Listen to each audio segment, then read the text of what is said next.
Album number 2, kind of, sort of 2.5, if the second album was sort of like a companion piece to go with album number 1. It sort of feels to me like this is sort of, I don't know, this feels a little bit like more of an official follow-up to kind of Strange Desire in some respects. Yeah, the companion piece, that's just a bow at the end of a cycle.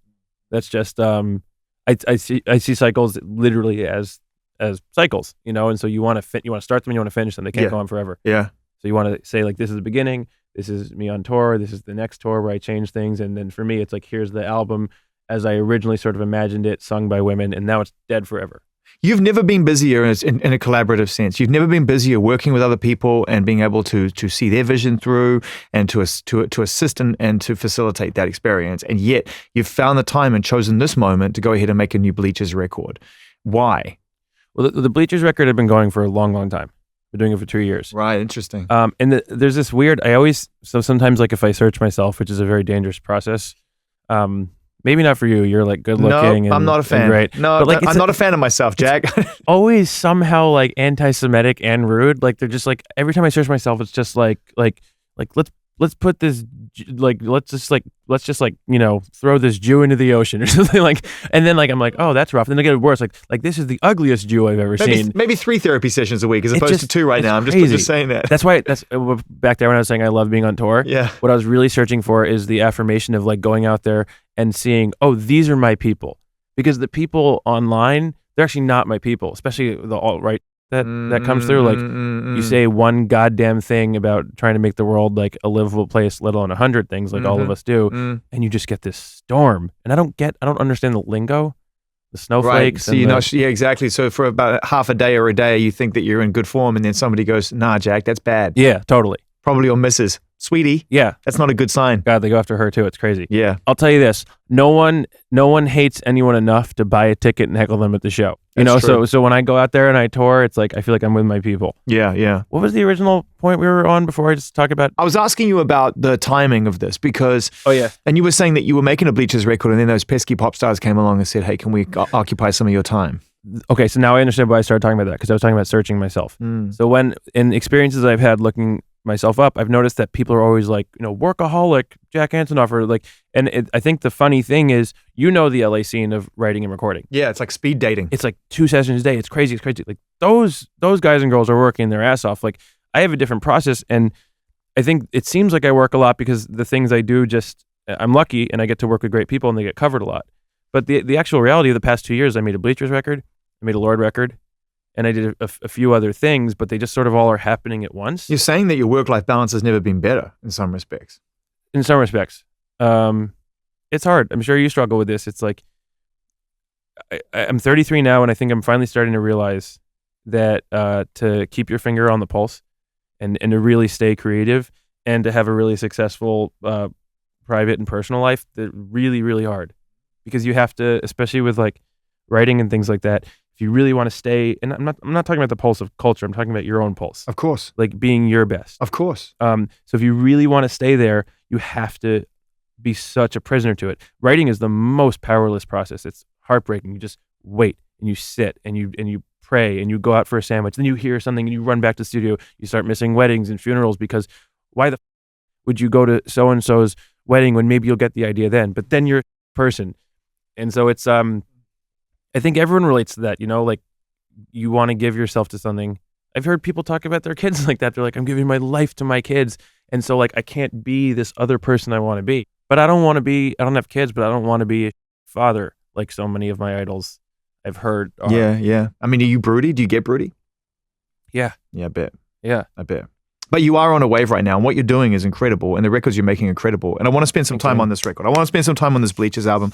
Yeah, not about how I'm ruining my life to make it. Let's actually talk about the music. And then we'll get back to you ruining your life. Okay. No, this is a conversation about life and inspiration and music, and this is the music part of it, where we talk about this Bleachers album, this brand new Bleachers album with the man who made it, Jack Antonoff, and you know the collaborative nature of this particular record, turning the tables and having other people come in and help you with your music as opposed to the other way around. It's interesting. I never. My process of making records is so solitary. It always has been my whole life.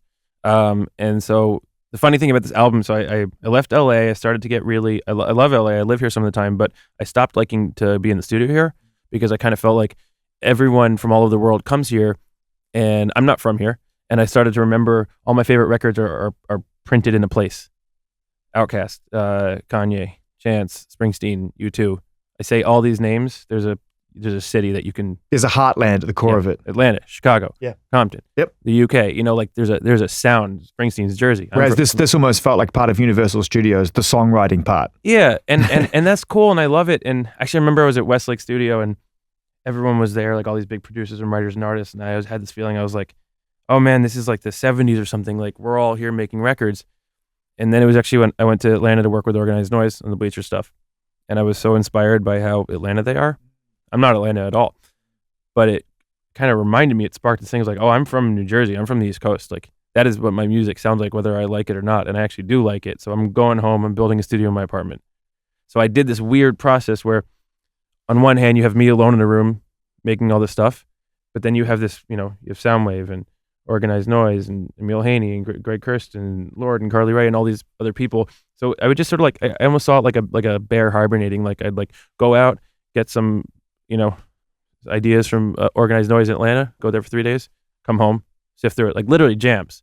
Like just sit there and jam, which is so fun. Cause it sounds like so much fun. Yeah. And it's the opposite of my process. You go to Atlanta, you work with Organized Noise, the three guys are there. And then there's just this whole culture that's the opposite of my white New Jersey Jewish culture of sitting alone in the basement working. They have all their friends are coming by and everyone has ideas. And it's just like, I went there to blow my mind and I did. And then I come home, I listen to it in my car speakers and you find the little pieces that can just be exciting parts of the puzzle, but not take you out of what you are. So who's the official roll call? Organized Noise, Soundwave you mentioned. You talk about getting some collaboration. Soundwave's a genius.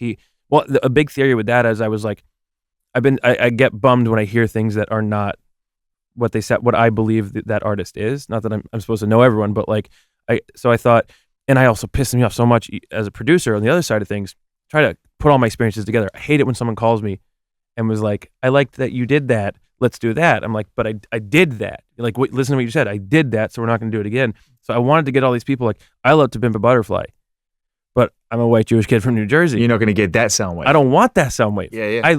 I want Soundwave because I think he's such a genius. Yeah. That I'm wondering what happens if he makes suburban synth music. But he's smart enough to go, I have an outlet for that Soundwave. I wonder what I sound like in this world. Totally. I did that with 1985. I have a song on the album called Let's Get Married, which is like full John Hughes, New Jersey vibe. Yeah. And I was like, let's do this with 1985 because everyone's calling that guy and talking about, just hold on, we're going home. Yeah. And you get from the other side as a producer, you're going to get the best of me if you ask me to do something different. I want to work with people because I think they're geniuses, not because I want to make records they made. So I love Outkast and TLC so much. I think Organized Noise are geniuses, but I wanted to go down there and talk about the Beatles and Bruce Springsteen and see what happened. And we got and you get this excitement. And sometimes it doesn't work, but when it does, it's great. What's your relationship with Happy Accidents? Every good thing I ever did came from some version of an accident. Anytime I sat down to do something, it always was just step one in a long series of steps that ended somewhere else. And it was that one snare sound or that weird piano hit that became, when I zeroed everything else, that was the sound that really inspired the idea. What's the accident that changed your life? A really important song to me was I Want to Get Better, which was on the last Bleachers album, and really became a mission statement for what Bleachers is. And that was a mega accident. Like I literally had before I left for a tour, just hit these piano chords and recorded them on my phone. I put it in MPC. I was cutting it up and it just literally accidentally, because on the new MPC software, you can drag the sounds into different tracks. So I was just that dun dun dun, that melody just kind of got dragged in there. That happened with Out of the Woods, that sample of me singing. That was I by mistake cut something at the wrong time, and that oh thing happened. I was like, you can't sing it because it's actually cut in such a f***ed up way. Right. But that's it. It took my whole career for me to understand that it's just vibe. It's just feeling, right? So if you hear something and you think it's cool, it actually is cool. It doesn't matter if it fell out of your phone or you spent 10 years making it. Was fun an accident? And I mean that as a compliment. Many accidents. Yeah. A We Are Young's a total accident. That thing is all messed up. Some nights was an accident. When we did that song, we were on tour. We're in Phoenix, and we got a room at the Phoenix College of Music with a piano. We were just tapping out this song, and then eventually kind of just had this weird tapping rhythm, and then showed Jeff Basker's tapping rhythm. He started programming. I'm everything's a big ol' accident. Yeah. Fun in general was the whole band was kind of an accident. We were all three guys from different bands. Everyone was growing up.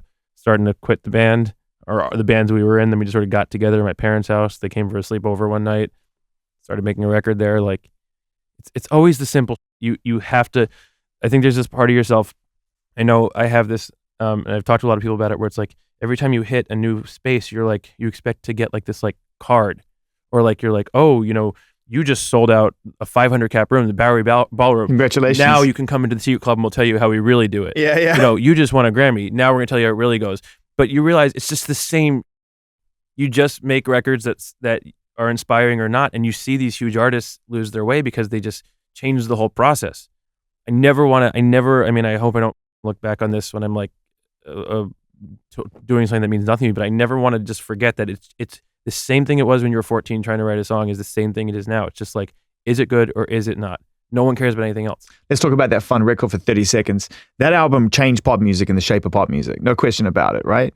And, when you look back on that experience now and you think about it, have you made peace with the idea that that may just be a one-time only thing forever? Yeah, well, I've only thought, so just in line with what we just said, it's like you have to keep moving. If you stop moving, if you focus on something and you stay in a moment, then you just die there. And I never want that. It's unfair to the people who, God, I don't want to name any names, but think about an artist their work means so much to you and they just froze in that moment. Yeah. And then when you see them, your heart breaks because they're like a family member. You know them and you love them and it's frozen. So you have to move and you have to do, when we were that fun, it's like, we were selling out 20,000 seats all over the world. Yeah. I thought there was 3 albums left in the tank because I didn't know you then. And so I'm thinking like, no one's going to step off this ride. Well, no one knew me. Dude, I have so many stories about like when I wanted to make this Bleachers record, I love my label and have a great relationship and they believed me from the day one, but everyone was like, who are you? And so you took the biggest risk out of anyone I can think of at that moment in time, in the music world, because you walked away from that kind of arena level success and you went, no, this was never part of my plan. But you have to follow your body.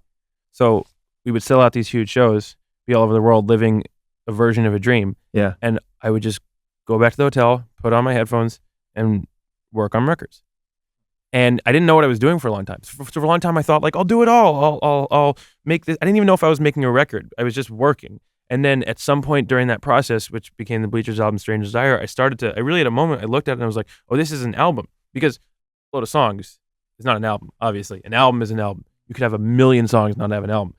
And I was like, oh my God, this is an album. And then I got real scared. I was like, oh God, it means a lot to me. I think I want to put it out. Oh my God, how would that work time-wise? And then you just follow, think about it. The people who listen to these records, right? How are you fair to them? Not by cranking out records because something works or makes money, but by following your heart. So if next year I really want to make an acoustic album, I think I should. And if it hurts my career, then that's a bummer. But what do people really want? Like truth. They want honesty, right? And with the truth. There were a lot of fun shows. I'm sure there's a lot of fans that want to see another show, and maybe one day there will be. But the best I can give them as someone, because that's a big order, right? Essentially, I'm going out there, I'm saying, watch me play, listen to my records, pay money for my show, pay money to hear my music, pay emotions to hear all this stuff. Woo! It's a big thing to ask people. You can't get on that stage without knowing that you're essentially asking that. So if you're going to ask that, then you better at least give them heart and soul.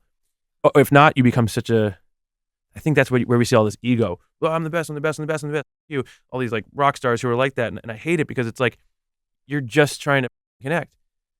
And if you're not giving everything you've got, then what's the point? You're standing up there. You're online. It's like waiting online for a club and being like, I heard this place sucks. I heard this place sucks. I don't even want to be here. You're online.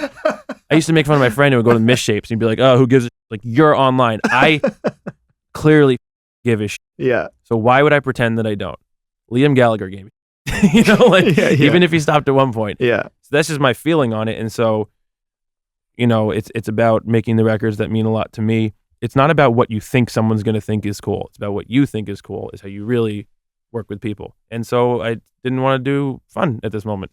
You have made a new Bleachers record, which is real honest. I mean, like lyrically, you're not holding back, and you can dress them up in whatever way you want because that's part of the fun.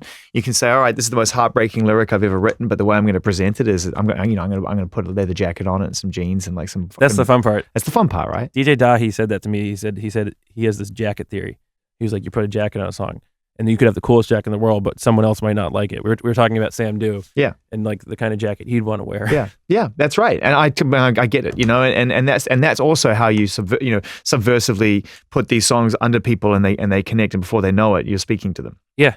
Because sometimes it's pretty tough hearing a lyric that's that rough. It can either mean too much too soon, or it can be so disconnecting because it's like, oh, I feel like I'm living vicariously. This is very voyeuristic for me to be listening to this record. You want to sneak in. Yeah, it's it. George Carlin, who's my favorite comic, he has a great quote. He says, I will go out on stage, I draw a line, and then I would spend the whole show slowly getting the audience to cross the line. And then by the end of the show, before they knew it, all of a sudden they were like, oh, we're on that side of the line. And I think a lot about that with music and lyrics. Like I don't want to smack people in the face. I want them to come along for a journey and then one day wake up and be like, oh, that's what he's talking about. What was the hardest song to write on this record for you on that level, honesty wise? Everybody Lost Somebody. Because it's a song I've been trying to write my whole life. Even that name sounds so basic. Everybody Lost Somebody. It's like, no, Jack. But like, it took me so long to come up, because that's what a pop song is, right? You have this huge concept and you need to distill it. You only have 3 minutes. Yeah. It's very Jersey to me. It's Springsteen. He always says blues in the verse, gospel in the chorus. I take that so literally in my songs. I want to get better. The chorus is just, I want to get better. I want to get better. It's like this bop. And then the verses are about 9/11 and acid and my sister dying. How can that exist in one thing? It's like that. I learned that from Springsteen, and even the Beatles do that a lot. Are there moments when you're in the studio working with someone like Taylor and you see what nobody else ever gets to see, which is that moment as an artist, as a writer, which is just so purely connected and it's not dressed up? Every time I'm with her, she's a person, human being, who knows how to take her experience in life and put it into a song. That's genius. That's what a songwriter is. And all of the other crap in her life doesn't seem to affect that. And she's a brilliant songwriter. And that's why she just keeps making these records she's a real songwriter. She's not a pop star or celebrity. She's a songwriter first. So you get in a room and you just talk about what's going on in life. You start playing and you put it into a song. And that's amazing. Lord's like that too. When we did one song that meant so much to me is the song Liability, because it's all honesty, right? So her first record, she's saying like, I'm getting on my first plane, the opposite of a famous girl, the literal opposite. So so now she's world famous and has all these things that come along with fame, right? So we talked so much. She was like, how is that relatable to people in my life? It's a good question. She's smart to ask that question. She's a fucking liability. Yeah. And she started saying, I feel like I'm a liability to people I know. Everyone feels that way. Yeah. You feel like everyone feels without that a way. doubt. You feel that way. Absolutely. I feel that way. Like whether you're the most famous person in the world or someone who has one friend, every fucking person feels like a liability. And that is songwriting distilled, in my opinion, pop songwriting, perfect songwriting into the as best as it can be, is wherever you're at, you can find a way to speak to people. It's also a hell of a word to put in a pop song. Yeah. I mean, I think that's kind of almost like the game of Scrabble when you get, when you get that word that no one else ever gets, and it's sitting down in front of you, and you just can't wait, and you're just hoping the next person doesn't use those letters. You just can't wait to drop it in there, and you're sitting there looking at that word liability, and you're like, how did I fit that into a pop song? It's the best moment when you're working, you're writing, and you get a line, you're like, come on, someone said it. And you're just like online, you're like, someone said it. And you're like, no one said it? Yeah. And you're like half like scared, but like it's the best feeling. I'm surprised there isn't a rapper called Liability out there. Liability. This is saying your world record is liability. Yo, what's up? This is Zane Lowe. No one knows who this guy is. Yeah. You have no idea. There's little information about this guy. It's liability. Here's your world record. Is that a good impression of you? Terrible. You sound like you're from Jersey. Here's your world record. Here's your. You said, dude, that's the heaviest you've ever sounded like you're from Jersey, and you're trying to sound like me. It's a shocker. Because it's my go-to accent. Like, change my voice. Here's your world record. I know a guy. I know a guy. You want to buy a quality used vehicle? Go have a sandwich. Yeah, come down to Lodi. I'll sell you one. And I'll also play you my new world record. I'm Zane Lowe, and this is Liability. I'm going to lunch. I want to talk about what else you're working on. I hear all sorts of wonderful rumors and myths, and you can just like go yourself when I cross the line. I hear St. Vincent. Is there talk of you doing some stuff with St. Vincent? Yeah, we've been in the studio a little bit. How's it going? Great. I've been in with Carly Rae a bunch. I love her. Oh, man, she's amazing. Let's talk about these people for a little second in reflection, because we're fans. And someone like Carly Rae to me is a really fascinating pop star. So the interesting thing about Carly Rae to me, I'm a huge fan, but she's the first person to believe in me. There's two people that were first. So when Fun got really big, I always wanted to collaborate with people, but I was kind of always just alone in New Jersey. And so then you're a part of a big song. You have publishing on a big song. Yeah. People you're allowed to get into certain rooms. Start small, right? And then like you have to kind of prove yourself. But Carly Rae was that was the first song that I was ever a part of that was not my own. Wow. It was a bonus track on her last album. Wow. So I was like always Team Carly forever. And then the first person to ever trust me to produce a song was Taylor. Amazing. And that's always funny. You start to realize, because so much of our industry is these people that don't have a gut feeling. Yeah. They're like, what does that person think? What does that person think? They're always like looking around. Well, because their jobs are on the line. Totally. It's scary, But so I was always like, I tell my manager, like, I can produce these songs. I'd write these songs with people and I'd be like, I can produce it. And he'd be like, I know you can, but these fucking people, they want someone with this whole track record. Yeah. And so I did a song with Taylor, did Out of the Woods. And she was just like, that's great. And I was like, next. I was like, that's why she kind of believed in me before I believed in myself in that area a little bit.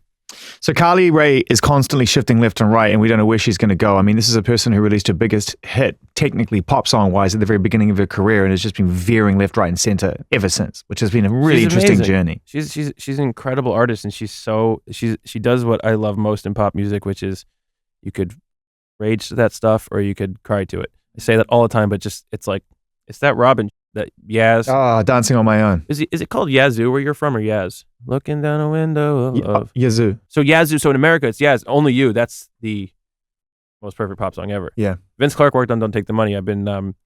So that's crazy. I mean, how do you get Vince Clarke to work on a record? I mean, I bother him. I've tried to be a decent person, but my relationship with Vince, and I hope he's not listening, is one that I will exhaust until he stops taking my calls. You just came up with the name of your autobiography, which you're going to release when you're 67. You've got 12 kids. It's called I Try to Be a Good Person. I Try to Be a Good Person? No, it's called Thank You and Sorry. That's my whole life. Oh, that's amazing. It's called I Heard You Wanted to Buy a Quality Used Vehicle. I heard you want to buy a quality used vehicle. Yeah, so I got Vince's information because he worked on my last album too. I sent him some stuff, and like a Jew would imagine Santa to be, all of a sudden I get an email with like synth parts from Vince Clarke. And that's the first thing you get. Not even. I've only met him once. Amazing. I went to his studio. We didn't even do any work. It's this crazy. It's the most pure relationship in my life. I send him a song. Like I sent him "Don't Take the Money," and I was like, I think this is close, but there's some things missing. And then like 14 hours later, I get like 9 tracks from. Do you still just a little bit of wee come out of your willy every time you get an email from Vince Clarke with synth parts on it? Oh, I vomit, I bleed, everything. It's just unbelievable. Because that's not someone who I like or love or respect. That's someone who created sonic DNA in my head. I was breastfeeding when I heard Depeche Mode on the radio. That's my earliest musical memory. Yeah. Like my parents gave me the Beatles and Springsteen later, but I was born in '84, so the sound that entered my ears as a baby was Vince. I mean, there are key moments in my life like that. 17 Seconds, The Cure, that album's unbelievable. Yeah. I remember being terrified of it. Same thing with Black Celebration. I remember hearing Black Celebration and being kind of scared and really upset and nervous every time I listened to that record, yet I listened to it over and over again. That's how I felt about Yeezus.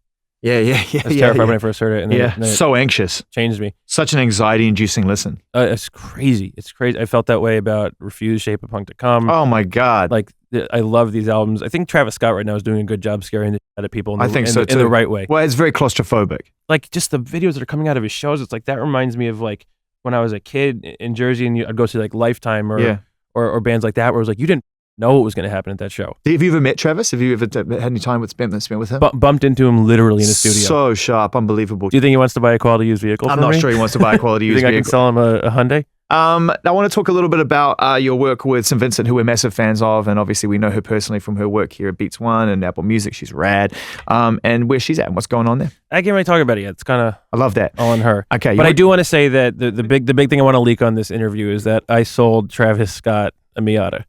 You what? A quality Mazda Miata. I'm sorry. What did you say? I sold Travis Scott a quality used vehicle. So now I've got you on the ropes. I'm just going to go for it. Taylor Swift, you working on that record? I don't know. Target. We haven't talked about new music yet, but we've just been hanging out like friends. Who would you love to work with? Who's on the dream list? I can name things like, oh man, like I would love to work with Robin or this person, that person. But the real dream is like, who's that person I don't know? Yeah. I didn't know I was going to work with Lorde. I didn't know about her until she put out that album. I was making music way before that.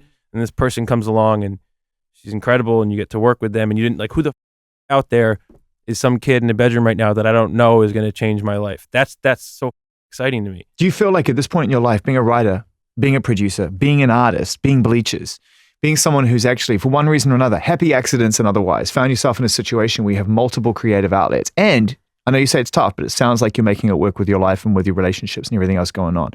Do you feel less insecure? Do you feel like you made it through the door? No, I feel like I think the more success you get and the more people listening, the more you have to take care of them, which is an honor, but it doesn't get easier, and it shouldn't get easier. It's like if 10 people like my records and I owe 10 people good enough records, and then 100 people or 10 million or whatever it is, that just grows. And you have to, and to me, it's either you do it or you don't do it. I wouldn't do it if I didn't have it. That's why it took me so long to make the Bleachers album. That was a long time between albums, especially for nowadays standards, because it wasn't ready. It's that gut feeling. So you just, you do it until you don't have it. And when you have it, you feel like I have a lot of ideas right now, and I know that doesn't last forever. So I want to do it while they're there. And it scares me to imagine them not being there, but it seems to happen.